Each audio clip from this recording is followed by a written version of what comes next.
Pac-Man est une des licences les plus connues du monde, et bien que la plupart d'entre nous n'y aient jamais joué, Pac-Man est sûrement avec Sonic et Mario la figure du jeu vidéo la plus reconnaissable. Pour ceux qui vivraient dans une grotte ou qui seraient juste plus jeunes, l'objectif est simple. On contrôle Pac-Man dans un labyrinthe et on doit manger l'ensemble des Pac-Gommes qui s'y trouvent, le tout en étant pourchassé par des fantômes. On va aussi trouver des super Pac-Gommes qui inversent la tendance et permettent à Pac-Man, à son tour, de manger les fantômes. Dans cette vidéo, on va donc coder une copie du jeu et vous allez voir la conception des fantômes est passionnante. Ensuite, on va entraîner notre IA pour qu'elle apprenne à terminer le niveau mythique de Pac-Man. On ne va pas refaire la même erreur qu'avec Doodle Jump et on va s'éviter toute souffrance visuelle dès le début. Du coup, on va préparer tous les éléments du jeu en avance pour être prêt à recoder le jeu de A à Z.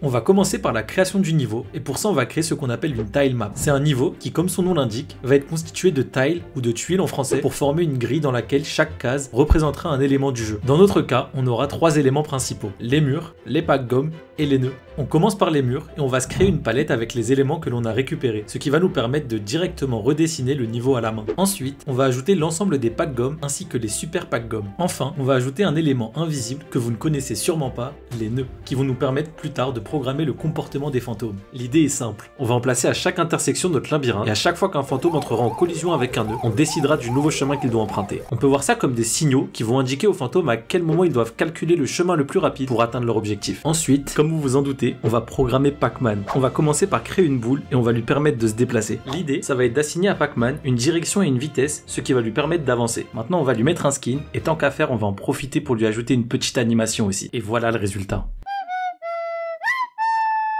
Bon, il reste quelques détails à régler. Pour ça, on va ajouter un système de collision entre Pac-Man et les murs afin qu'il ne puisse plus les traverser. De plus, on va faire en sorte que Pac-Man projette autour de lui 4 lasers afin d'observer quelles directions sont disponibles ou non. Enfin, il y a un dernier problème dont on doit s'occuper. Pour les plus observateurs d'entre vous, vous avez pu voir que lorsque Pac-Man se déplace entre deux murs, il est ralenti. La raison est assez simple. Pac-Man fait exactement la taille nécessaire pour passer entre deux murs. Et chaque déplacement entraîne donc une friction qui va le ralentir. Du coup, on va retirer cette friction. Ensuite, on va permettre à Pac-Man de changer de direction et adapter la direction dans laquelle il regarde quand il se déplace. Pour ça, on va effectuer une rotation sur l'image affichée par le jeu en fonction de la direction de Pac-Man. Puis on va se concentrer sur la partie centrale du gameplay et permettre à Pac-Man de manger les Pac-Gommes. On va faire en sorte qu'à chaque fois que Pac-Man touche une Pac-Gomme, celle-ci disparaisse en faisant bien attention à réinitialiser la partie lorsqu'il n'y a plus de Pac-Gomme.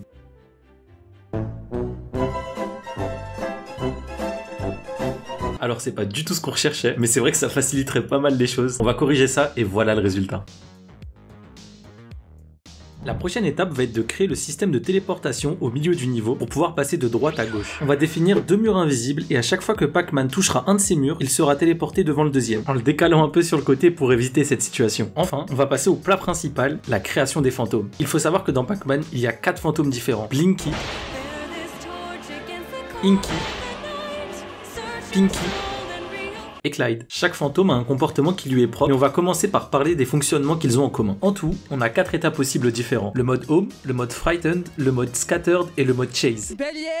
Le mode Home, qui comme son nom l'indique, représente le moment où le fantôme va être enfermé dans sa maison sans pouvoir en sortir. Ils vont entrer dans ce mode au début du jeu ou lorsqu'ils se feront manger par Pac-Man. Le mode Frightened, qui va correspondre au moment où Pac-Man mange une super Pac-Gomme et que les fantômes vont être effrayés. Ils deviennent alors bleus, sont ralentis et fuient le plus loin possible de Pac-Man. Ensuite, on a le mode Scattered, où chaque fantôme va se diriger vers un pixel précis du labyrinthe, ce qui permettra d'obtenir une boucle dans leur comportement. Chaque fantôme suivra donc un chemin et tournera en rond pendant un laps de temps prédéfini. C'est une phase qui va permettre de laisser le temps au joueur de souffler puisque les fantômes n'en auront plus après lui. Enfin, le mode Chase, c'est le mode de base de nos fantômes qui vont pourchasser Pac-Man chacun à leur manière. C'est ce mode qui va différencier chaque fantôme l'un de l'autre. Blinky, dont l'objectif va être de se diriger sur la case exacte de Pac-Man. Pinky, qui va essayer de prédire sa position en se déplaçant 4 cases devant la position de Pac-Man. Inky, lui, a un comportement encore plus compliqué. On va commencer par prendre la position 2 cases devant Pac-Man, puis on va tracer un vecteur entre cette position et la position de Blinky, notre fantôme rouge. On va ensuite doubler la longueur de ce vecteur et c'est cette case que Inky va prendre pour cible. Enfin un Clyde qui va encore une fois faire son Clyde. Lorsqu'il sera à plus de 4 cases de Pac-Man, alors il se dirigera vers la position exacte de ce dernier, exactement comme Blinky en fait, mais comme en réalité il en a rien à faire de gagner, lorsqu'il sera à moins de 4 cases de Pac-Man, il va changer d'avis et décider de retourner vers son coin du labyrinthe. Chaque fantôme va alors alterner entre 7 secondes dans le mode Scattered et 20 secondes dans le mode Chase durant l'entièreté de la partie. Ainsi, ils alterneront entre 7 secondes où ils vont tourner en rond chacun dans leur coin et 20 secondes à essayer d'attraper Pac-Man à leur manière. De plus, les fantômes vont quitter leur maison au fur et à mesure de l'avancée de la partie, en commençant par Blinky qui sera présent dès le début. Enfin, on va terminer le jeu en ajoutant une interface avec notamment le score qui va être calculé de la manière suivante. On va gagner 10 points par Pac-Gum et 200 points par fantôme avec un multiplicateur pour chaque fantôme mangé durant le power-up en cours. Ainsi, si on réussit à manger les 4 fantômes d'un coup, le premier va nous rapporter 200 points, le deuxième 400, le troisième 800 et le dernier 1600 points. Finalement, on va aussi ajouter une animation de mort à notre personnage.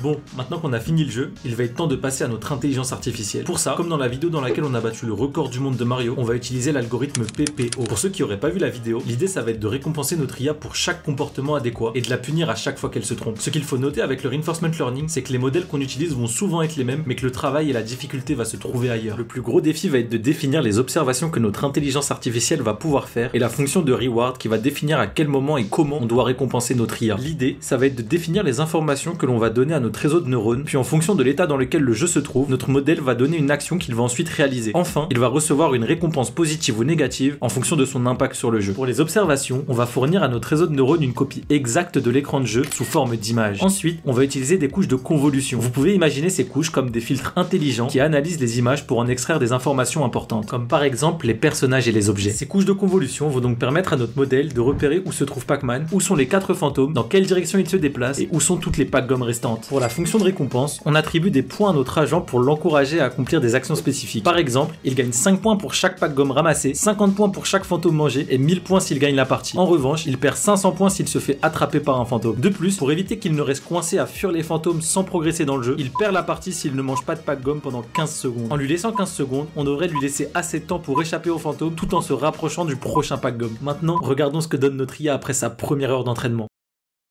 C'est nul! Bon, on est déjà confronté à un assez gros problème, notre IA est nulle, mais bon ça c'est normal et on a l'habitude. Le vrai problème c'est qu'il n'y a aucun progrès en 1 heure. C'est principalement dû à la présence des fantômes dès le début de l'entraînement. Comme on l'a dit, Blinky se dirige directement vers notre IA pour la tuer, ce qui l'empêche totalement de découvrir son environnement et les actions qu'elle doit réaliser. Pour pallier à ce problème, on va utiliser ce qu'on appelle le curriculum learning. Même si le mot peut faire peur, le concept est très simple à comprendre. L'idée du curriculum learning, c'est juste de simplifier un problème trop complexe et de rajouter de la difficulté au fur et à mesure de l'entraînement. On peut voir ça comme l'apprentissage du vélo, où pour débuter on va ajouter des petites roulettes pour éviter de tomber. Dans un premier temps, on va simplifier l'environnement de notre IA en retirant totalement les fantômes de la partie, ce qui va lui permettre d'apprendre à se diriger vers les Pac-Gum et de comprendre que son objectif final est de tous les manger. Ensuite, on va rajouter un peu de difficulté en ajoutant un seul fantôme à la partie, ce qui va permettre à notre agent de comprendre que les fantômes sont ses ennemis et qu'il doit compléter son objectif sans se faire attraper, mais aussi qu'il est capable de les manger lorsqu'il mange un super Pac-Gum. Enfin, on va rajouter nos 3 autres fantômes et notre IA va pouvoir jouer au jeu complet. Il va être l'heure de passer à l'entraînement.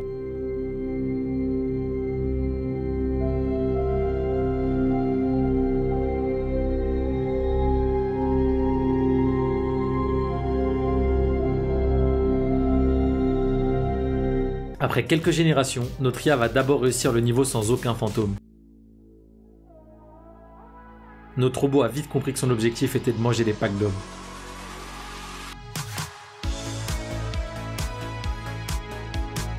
Ensuite, quand il a été confronté à son premier fantôme, notre agent a été assez surpris au début, mais il a su s'adapter assez vite.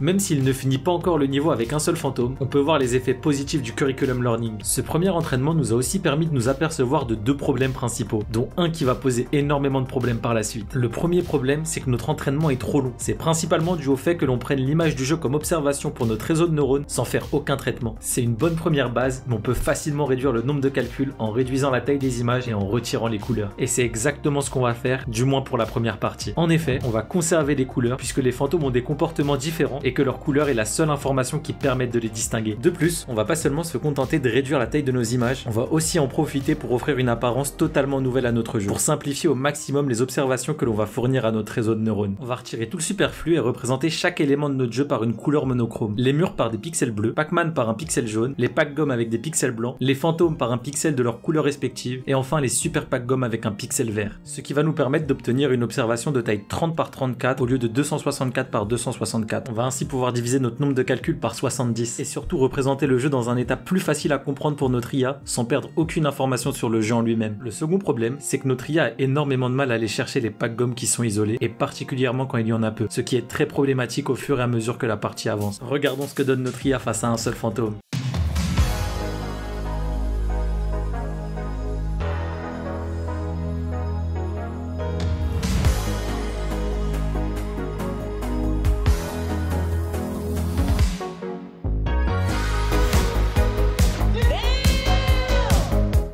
peut voir que les changements que l'on a effectués ont porté leurs fruits, ce qui va nous permettre d'enfin accéder au jeu complet.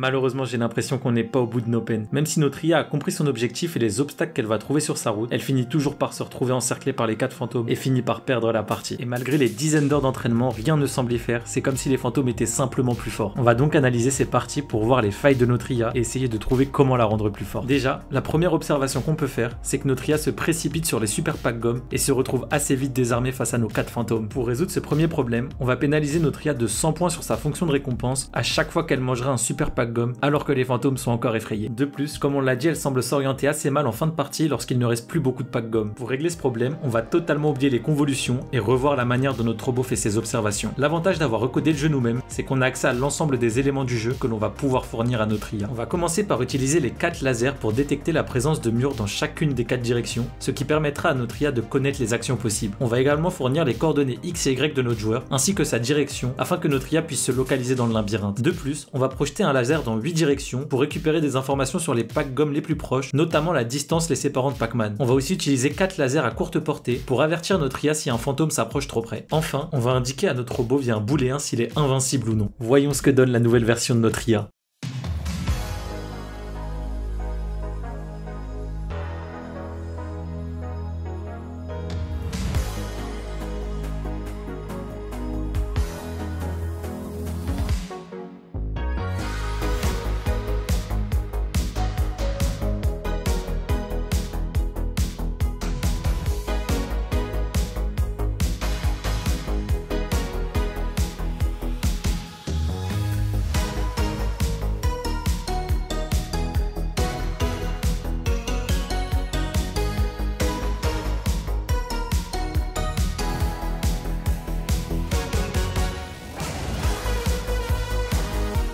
Incroyable, on y est enfin arrivé avec la manière en plus. Ça fait vraiment plaisir de finir un niveau mythique comme celui de Pac-Man, surtout après toutes les modifications qu'on a pu faire sur notre IA. Mais on peut voir que c'était pas inutile puisque la dernière fonction de récompense a vraiment permis à notre robot d'apprendre à ne pas manger tous les super pack gomme en même temps et de gagner la partie. C'est déjà la fin de cette vidéo, j'espère qu'elle vous a plu. C'est vraiment un plaisir de travailler sur ce type de projet, donc n'hésitez pas à me donner des idées si vous en avez et à me dire ce que vous avez pensé de la vidéo. En attendant la prochaine, vous pouvez toujours aller voir comment on a codé une IA pour battre le record du monde de Mario Bros. Prenez soin de vous et à bientôt.